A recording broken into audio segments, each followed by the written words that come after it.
As the 1880s drew to a close, James Clarke and Emma Jane Jones were about to start their life together. Married in 1888 in Upper Allen Cove, the couple picked up stakes and moved to the newly formed inland settlement of Whitbourne the following year. In 1890, Emma Jane gave birth to their first child, John, and by 1894 they had 3 more boys, Sylvie, Josiah, and Harry, my grandfather. Maud was born in 1896, Susie in 1899, and Hazel in 1907. This is the story of Josiah Clarke, my great-uncle. As the 20th century began, Whitbourne had become a hub of activity. The growth of the railway meant jobs, and jobs meant people, and the need for houses, schools, churches, and hotels.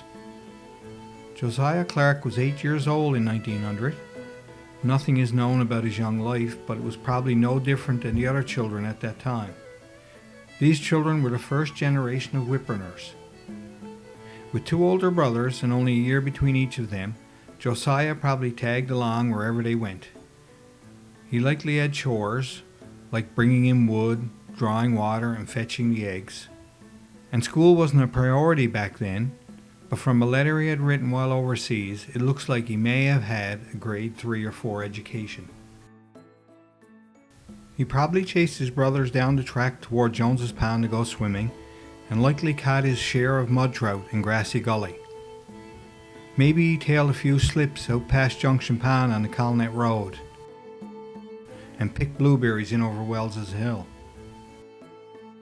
By 1912, the first generation of Whitbourners were now young adults. A collection of them would meet on White's Bridge. Josiah would sit on the rail and play the mouth organ while the crowd kicked up their heels. Aunt Marianna Peddle, née Mercer.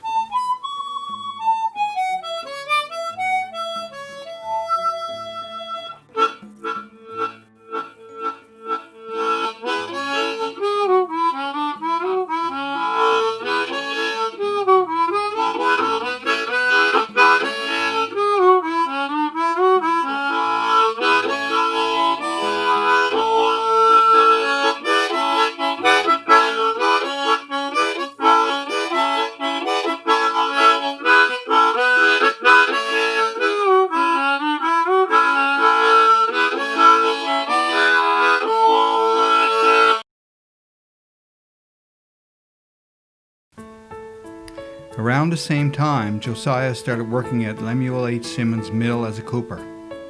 He was earning $12.50 a week, making barrels for the shipping and receiving of goods and supplies.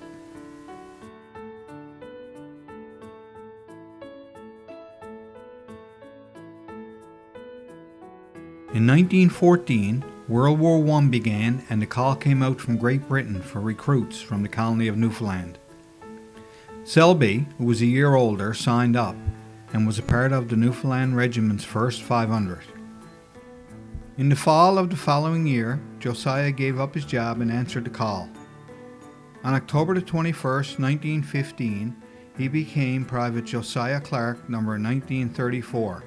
After 2 months of basic training on the grounds of Pleasantville, Josiah, as part of H Company, left St. John's via train to cross the island to Port aux Basques, and then across the Gulf for further deployment.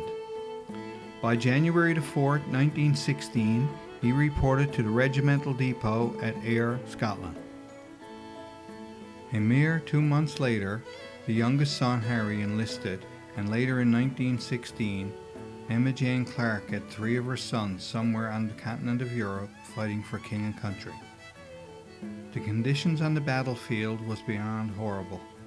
Death, sickness, and despair was everywhere.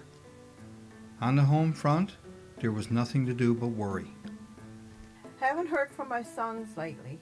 Number 1934, Private Josiah Clarke, and number 2368, Harry Clarke, is later gone to front again. Very anxious. Please advise Mrs. Clarke.